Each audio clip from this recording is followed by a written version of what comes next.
배움을 즐기는 여러분, 오늘 심층 탐구 시간에 오신 것을 환영합니다.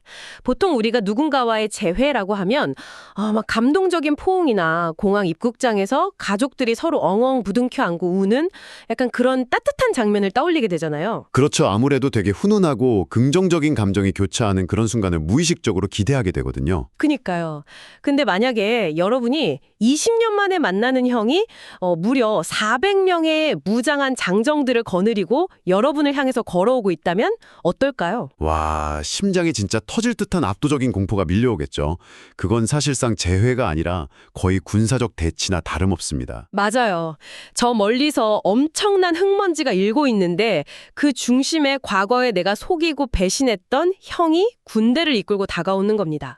그 흙먼지가 다가오는 걸 지켜보는 마음이 어땠을지 한번 상상해 보시길 바랍니다. 정말 극단적인 심리 상태였을 겁니다. 네, 오늘 이 딥다이브에서 우리가 집중적으로 파헤쳐볼 고대 기록이 바로 이 숨막히는 장면에서 출발합니다. 창세기 33장에 기록된 야곱과 에서의 이야기인데요. 아마 되게 까마득한 옛날 텍스트라고 생각하실 수도 있어요. 저도 처음엔 그렇게 생각했거든요. 근데 이 안을 들여다보면 오늘날 우리 인간관계에서도 놀랍도록 똑같이 작동하는 생존 전략, 그리고 고도의 심리전이 아주 생생하게 담겨 있더라고요. 맞습니다. 오늘 우리의 미션은 단순히 누가 누구를 만났다 이런 표면적인 사건을 훑어보는 게 아닙니다. 이 극적인 재회의 순간 속에 숨겨진 고도의 외교적 수사와 인간의 방어 기제, 그리고 진정한 화해의 기술이 어떻게 작동하는지 그 메커니즘을 면밀하게 분석해보는 거죠. 자, 그럼 본격적으로 들어가 보죠. 절체절명의 위기가 닥치자 주인공 야곱이 취한 행동을 보면요. 마치 기업이 최악의 부도 시나리오를 맞이했을 때 꺼내드는 위기관리 매뉴얼을 보는 것 같습니다. 다가오는 400명의 군대를 보면서 야곱이 자기 가족을 세 그룹으로 철저하게 나누거든요. 네, 아주 치밀하고 냉혹한 공간 배치를 보여주는 대목이죠. 맨 앞에는 두 여종과 그들의 자식들을 세우고요. 그 다음 중간에는 부인 레아와 그 자식들을 둡니다. 그럼 마지막 그룹은 누군가요? 가장 안전한 후방, 그러니까 적의 공격으로부터 가장 늦게 타격을 받는 맨 뒤쪽에는 자기가 가장 사랑하는 아내 라헬과 아들 요셉을 배치하죠. 아니, 솔직히 저는 이 장면을 읽으면서 야곱이 너무 이기적인 거 아닌가 이런 생각이 확 들었거든요. 충분히 그렇게 보일 수 있죠. 그러니까 자기가 사랑하는 순서대로 일종의 인간 방어막을 친 거잖아요. 맨 업 그룹이 형의 공격을 받아서 끔찍한 일을 당하는 동안 그 틈을 타서 뒤에 있는 가장 사랑하는 사람들은 도망치게 하겠다. 이거는 너무 비정한 생존 본능 아닙니까? 현대의 잣대로 보면 상당히 비정하고 편파적으로 보일 수밖에 없습니다. 하지만 고대 유목사회의 생존 방식이라는 맥락을 좀 짚어봐야 하거든요. 그 시대만의 어떤 생존 룰이 있었던 건가요? 네, 야곱의 행동은 부족 전체가 그 자리에서 전멸하는 그 최악의 시나리오를 막기 위한 이른바 리스크 분산 전략이었습니다. 리스크 분산이요? 네, 방어선을 겹겹이 쳐서 조금이라도 더 많은 혈통을 살려 남기려는 거친 시대의 생존법이었던 셈이죠. 물론 그 과정에서 야곱의 지극히 인간적인 편애가 적나라하게 드러나는 건 부정할 수 없는 사실입니다. 여기서 또 하나 흥미로운 건요. 가족들을 그렇게 순위별로 쭉 세워놓고 정작 야곱 본인은 그 모든 대열의 맨 앞으로 홀로 걸어 나간다는 겁니다. 네, 본인이 직접 방패막이 자초한 거죠. 근데 그냥 나가는 게 아니라 땅에 엎드려 무려 7번이나 절을 하면서 형 에서에게 다가갑니다. 아니 7번 연속으로 바닥에 엎드리는 건 평범한 형제 사이의 인사는 아니잖아요. 명절에 세배할 때도 한 번만 하는데요. 맞아요. 이 7번 절한다는 행위의 외교적 메커니즘을 우리가 이해할 필요가 있습니다. 당시 고대 근동 지역의 외교 문서들을 보면요. 네. 작은 나라의 왕이나 신하가 자신들의 생사 여탈권을 쥔 대제국의 제왕에게 복종을 맹세할 때 나는 당신의 발밑에 7번 엎드립니다. 라는 표현이 아주 관용적으로 쓰였습니다. 그러니까 형을 단지 오랜만에 만나는 혈육으로 대하는 게 아니라 자기 목숨을 쥐고 있는 절대 권력자로 대우하면서 완벽한 굴복의 퍼포먼스를 기획한 거군요. 정확합니다. 철저히 계산된 정치적 수사인 거죠. 나는 당신에게 어떠한 군사적 위협도 되지 않으며 나와 내 가족의 처분은 완전히 당신의 손에 달렸다. 이것을 온몸의 언어로 증명하는 과정입니다. 그렇게 머릿속으로 진짜 수만 가지 경우의 수를 돌리면서 바닥에 바짝 엎드려 있는 야곱에게 마침내 형 에서가 다가옵니다. 야곱은 아마 목으로 칼이 날아오지도 모른다고 막 눈을 질끈 감았을 텐데 여기서 전혀 예상치 못한 반전이 일어납니다. 네, 에서의 반응이 정말 놀랍죠. 에서가 막 달려와서 야곱을 끌어안고 목을 어긋맞추어 입을 맞추고 두 사람이 함께 소리내어 우는 겁니다. 야곱이 지난 20년 동안 겹겹이 쌓아올렸던 거대한 두려움과 계산의 장벽이 계산되지 않은 날것의 감정에 의해 한순간에 허물어지는 매력적인 순간입니다. 진짜 그 대사님 확 무너지는 게 느껴져요. 야곱은 과거의 원한에 갇혀서 형을 철저히 복수자로만 프로젝션하면서 최락을 대비했잖아요. 근데 에서는 그 긴 세월을 뛰어넘어 눈앞에 나타난 동생 자체를 본 겁니다. 치밀한 이성이 만들어낸 방어 시스템을 감정이 일순간에 셧다운 시켜버린 거네요. 네, 완벽한 셧다운이었죠. 자, 폭풍 같은 눈물의 재회가 지나갔습니다. 근데 여러분, 감동적인 포옹 직후에 찾아오는 그 묘한 어색함을 아마 한 번쯤 겪어보셨을 겁니다. 눈물 콧물 다 빼고 나서의 그 민망함이죠. 맞아요. 눈물을 닦고 코를 풀고 나면 갑자기 지극히 현실적인 대화가 툭 튀어나오잖아요. 에서가 야곱 뒤에 서 있는 여인들과 아이들을 보고 묻습니다. 이 사람들은 누구냐? 감정이 한바탕 휩쓸고 간 자리에 다시 이성이 작동하기 시작하는 단계입니다. 여기서 야곱이 하나님이 주의 종에게 은혜로 주신 자식들입니다. 라고 대답을 해요. 그러면서 아까 세워뒀던 순서대로 나와서 형에게 엎드려 절하게 만들죠. 네, 여기서부터 본격적인 외교적 줄다리기 핑퐁 게임이 시작됩니다. 그 신경전의 핵심이 바로 가축대입니다. 야곱이 형을 만나기 전에 엄청난 수의 가축을 미리 선물로 보냈거든요.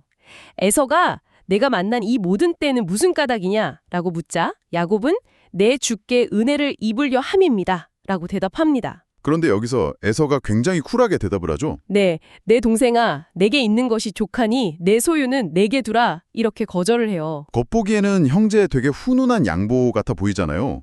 그런데 이 거절이 야곱에게는 엄청난 심리적 압박으로 다가왔을 겁니다. 제 말이 그겁니다. 형이 안 받겠다고 나도 가질 만큼 가졌으니까 내 건 네가 가지라고 하는데도 야곱은 기어코 선물을 떠안키려고 들거든요. 끝까지 굽히지 않죠. 심지어 내가 형님의 얼굴을 배운즉 하나님의 얼굴을 본 것 같사오니 제발 받아주십시오라며 약간 극단적인 과장까지 동원하잖아요. 저는 솔직히 이 장면이 엄청난 빚을 진 채무자가 채권자를 만났을 때 덜덜 떨면서 수단과 방법을 가리지 않고 환심을 사려는 태도처럼 느껴졌거든요. 이게 정말 진심 어린 존경이었을까요? 채무자의 공포라는 시각도 충분히 일리가 있습니다. 하지만 이 상황은 훨씬 더 고도의 심리전이자 고대 사회의 외교적 협상으로 봐야 깊은 뜻이 보입니다. 외교적 협상이요? 그냥 형제 간에 선물 주고받는 게 아니고요. 네, 고대 근동 사회에서 선물 경제가 어떻게 작동했는지 알면 야곱이 왜 그토록 집요했는지 완벽하게 이해가 됩니다. 그 시대의 거대한 예물을 주고받는 행위는 단순한 호의의 표시가 아니었거든요. 그럼 뭐였나요? 그것은 상호 간의 관계를 규정하는 아주 강력한 법적, 외교적 구속력을 가졌어요. 아, 선물을 받는 순간 일종의 계약서에 도장을 찍는 것과 같았다는 뜻인가요? 맞습니다. 누군가에게 거대한 예물을 바치고 상대방이 그것을 수락하면 두 사람 사이에는 확고한 불가침 평화조약이 성립되는 겁니다. 와, 평화조약이요? 상대의 선물을 받았다는 것은 과거의 앙금을 물리적으로 청산하고 더 이상 너를 공격하지 않겠다라는 공식적인 선언이거든요. 아, 그니까 에서가 선물을 거절하는 게 야곱 입장에서는 난 너랑 평화조약 맺을 생각이 없다. 이런 섬뜩한 뜻으로 들릴 수도 있는 거네요. 해석하기에 따라 아주 위험한 신호가 될 수 있는 거죠. 만약 에서가 끝까지 가축을 받지 않고 돌아갔다면 야곱은 그날 밤 절대 두 다리 뻗고 자지 못했을 겁니다. 저 400명의 군대가 밤에 기습할지 모르는 일이니까요. 그렇죠. 언제 들이닥칠지 모르는 불안정한 상태로 남게 되니까요.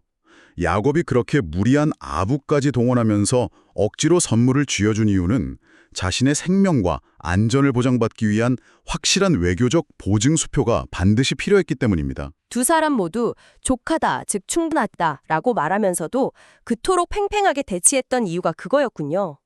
에서의 족하다는 물질적인 만족이었고 야곱의 족하다는 생존을 위한 필수적인 외교 비용 지불이었던 거네요. 아주 정확한 요약입니다. 기어코 에서가 그 선물을 받아들였을 때 야곱은 속으로 진짜 쾌재를 부려왔겠네요. 드디어 생존을 확정 지었으니까요. 자, 예물 교환도 끝났고 화해의 도장도 쾅 찍었습니다. 과거의 무거운 짐을 다 털어낸 완벽한 해피엔딩이라고 생각하기 쉬운데 여기서 진짜 흥미로운 부분, 숨막히는 줄다리기가 또 나옵니다. 네, 에서가 아주 기분 좋게 새로운 제안을 하죠. 우리가 떠나자. 내가 너와 동행하겠다.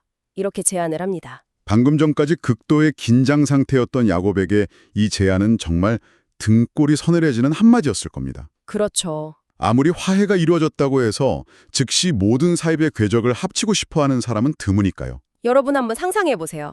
명절에 진짜 사이가 안 좋았던 껄끄러운 친척이랑 대판 싸웠다가 어른들의 중재로 겨우겨우 억지 화해를 했습니다. 숨막히는 어색함 속에서 겨우 한숨 돌리고 있는데 그 친척이 우리 가는 길도 같은데 내 차 타고 같이 내려가자 이렇게 제안하는 겁니다. 어우, 상상만 해도 숨이 막히네요. 그 좁은 차 안에서 같이 갈 생각을 하면 진짜 어떻게든 피하고 싶지 않겠습니까? 아주 현실적이고 와닿는 비유입니다. 여기서 야곱이 그 동행 제안을 거절하는 방식은 노련한 외교관 그 자체입니다. 단칼에 싫습니다, 부담스럽습니다 라고 감정적으로 대응하지 않죠. 아주 치밀한 논리를 세우더라고요. 핑계대는 걸 보면 진짜 감탄이 나옵니다. 형님도 아시다시피 제 아이들은 연약하고 양과 소가 새끼를 데리고 있어서 하루만 무리해서 몰면 짐승들이 다 죽을 겁니다. 이렇게 말을 해요. 맞아요. 형은 건장한 군대이고 자신들은 젖먹이 동물이 가득한 유목민이니까 이동 속도를 도저히 맞출 수 없다는 아주 합리적이고 생물학적인 핑계를 대는 거죠. 그러면서 형님이 먼저 세일로 가시면 저는 이 앞서가는 가축과 아이들의 걸음걸이에 맞춰서 천천히 세일로 뒤따라가서 뵙겠습니다. 라고 되게 부드럽게 넘깁니다. 그런데 지리적인 맥락을 보면 야곱의 의도가 얼마나 철저했는지 알 수 있어요. 아, 위치가 어떻게 되나요? 에서는 자신의 근거지인 남쪽의 세일산지로 향하거든요. 그런데 야곱은 세일로 간 게 아니라 나중에 완전히 다른 방향인 서쪽의 숫곳이라는 곳으로 향합니다. 세상에, 애초에 형을 따라갈 생각이 추워도 없었던 거네요. 네, 약속을 어긴 셈이죠. 심지어 에서가 두 번째 제안으로 그럼 내 종 몇 명이라도 호위병으로 남겨주겠다라고 하잖아요.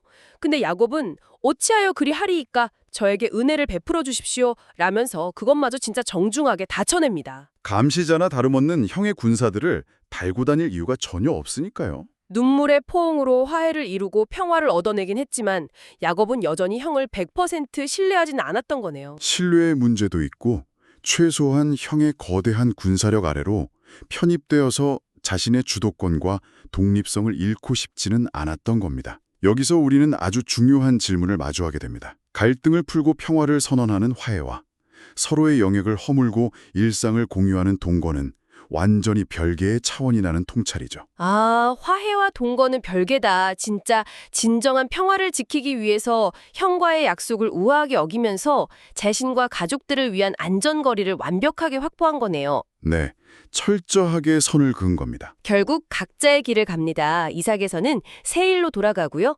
야곱은 방향을 틀어서 마침내 가나안 땅 세겜 성읍에 도착해 장막을 칩니다. 근데 여기서 끝이 아니더라고요. 야곱이 텐트만 치고 끝내는 게 아니라 자기가 머무는 그 밭을 세겜의 아버지 하몰의 아들들에게서 베코시타라는 돈을 주고 아예 사버려요. 이 구매 행위가 야곱이라는 인물의 긴 서사에서 엄청난 전환점을 의미합니다. 근데 여기서 베쿠시타라는 단위가 어느 정도 가치인지 감이 잘 안 오거든요. 요즘으로 치면 뭐 한 달치 월세 보증금을 낸 건가요? 아니면 아예 그 지역에 거대한 영지를 매입할 만큼의 큰 돈이었나요? 그 시타의 정확한 무게나 가치를 현대화폐로 완벽하게 환산하기는 조금 어렵습니다.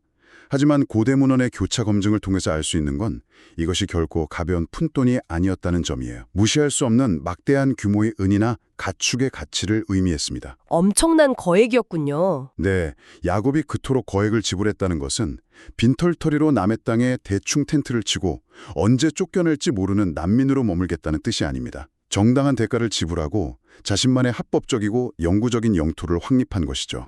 야곱의 과거를 떠올려 보니까 이 변화가 확 와닿네요. 지난 20년 동안 형을 피해서 도망다니고 외삼촌 집에 얹혀 살면서 언제 재산을 뺏길지 몰라 전전긍긍하던 철저한 방랑자였잖아요. 그런데 이제는 당당하게 내 돈을 주고 내 땅을 샀다. 맞습니다. 더 이상 누군가의 처분에 기대어 사는 식객이 아니라 독립된 족장으로서 당당히 우뚝 선 겁니다. 형 에서와의 얽개보 설킨 빚도 예물 교환으로 깨끗이 청산했고 물리적으로나 심리적으로 온전한 자립을 이뤄낸 셈이네요. 그렇죠. 그리고 야곱은 바틀산 그곳에 제단을 쌓고 그 이름을 엘로의 이스라엘이라고 부릅니다. 하나님, 이스라엘의 하나님이라는 뜻인데요. 여기서 이스라엘은 과거 야곱이 야복강에서 얻었던 새로운 이름이잖아요. 네, 형을 만나기 직전 죽음의 공포 속에서 쟁취했던 그 이름이 마침내 새로운 영토 위에서 공식적으로 선포되는 순간입니다. 평생 남을 속이고 남의 발뒤꿈치를 잡고 살았던 야곱이라는 옛 자아를 뒤로하고 극복과 자립을 이뤄낸 새로운 주체, 이스라엘로서의 정체성을 그 땅에 굳게 새긴 겁니다. 과거와의 완벽한 단절이자 새로운 시작을 알리는 상징적인 도장이네요. 네, 아주 거대한 선언이죠. 자, 오늘 우리는 먼지바람을 일으키며 다가오는 400명의 군대라는 그 압도적인 위기 앞에서 시작해서 한 인간이 어떻게 살아남고 관계를 재정립하고 종국에는 자신만의 독립된 세계를 구축하는지 그 생생한 과정을 파헤쳐봤습니다. 생존을 위한 철저한 가족 분배 전략, 그리고 굴복의 퍼포먼스가 있었고요. 또 그 모든 머리싸움을 무너뜨린 날것의 감정에 폭발하는 눈물의 포옹이 있었습니다. 하지만 감정만으로 모든 것이 해결되지 않았잖아요. 맞습니다. 선물을 매개로 한 치밀한 외교적 줄다리기를 통해서 법적인 평화조약을 맺었고 합리적이고 우아한 핑계로 무리한 동행을 거절하며 각자의 길을 가는 현실적인 지혜까지 함께 살펴봤죠. 야곱과 에서의 이야기는 눈물을 흘리며 다 같이 한 동네에 모여 오래오래 한복하게 살았습니다. 이런 단순한 동화가 절대 아닙니다. 두 사람은 극적인 두려움을 극복하고 완벽하게 화해했지만 세일과 세겜이라는 각자의 영토를 향해 명확하게 갈라섰습니다. 결코 서로의 장막 안에 무리하게 섞여 들어가지 않았어요. 화해가 완성되었다고 해서 반드시 두 사람이 남은 모든 시간과 공간을 융합해야 한다는 강박관념, 그걸 우리가 깰 필요가 있습니다. 아, 바로 이 지점이 오늘 다루어 본 자료가 청취자 여러분에게 던지는 아주 도발적인 질문입니다. 여러분의 삶 속에도 과거의 상처를 겨우 털어내고 평화를 선언하기는 했지만 여전히 마주치기 껄끄러운 누군가가 있지 않으신가요? 아마 다들 한 명쯤은 떠오르실 겁니다. 억지로 다시 가까워지려고, 억지로 같은 차를 타고 동행하려고 애쓰고 계시진 않은가요? 때로는 오늘 살펴본 이 두 형제처럼 서로를 존중하면서 각자의 길을 향해 철저하게 우아한 거리두기를 실천하는 것이 갈등 해결의 가장 건강하고 완벽한 형태일지도 모릅니다. 무리하게 좁힌 거리가 가져올 새로운 갈등과 숨막힘보다는 명확히 분리된 각자의 공간이 유지해주는 평화가 훨씬 더 단단하고 지속 가능할 수 있으니까요. 인간관계에서 물리적, 심리적 거리가 가지는 힘을 다시 한번 깊이 생각하게 합니다. 배움을 즐기는 여러분, 오늘 하루 완벽한 화해와 완벽한 거리의 상관관계에 대해서 마음속으로 깊이 곱씹어 보시길 바랍니다. 때로는 적당히 떨어져 있을 때 우리는 비로소 진정으로 평화로울 수 있습니다. 아주 의미 있는 메시지네요. 오늘 심층 탐구는 여기까지입니다. 다음 시간에도 여러분의 생각의 틀을 깨워줄 흥미로운 이야기와 함께 돌아오겠습니다. 감사합니다.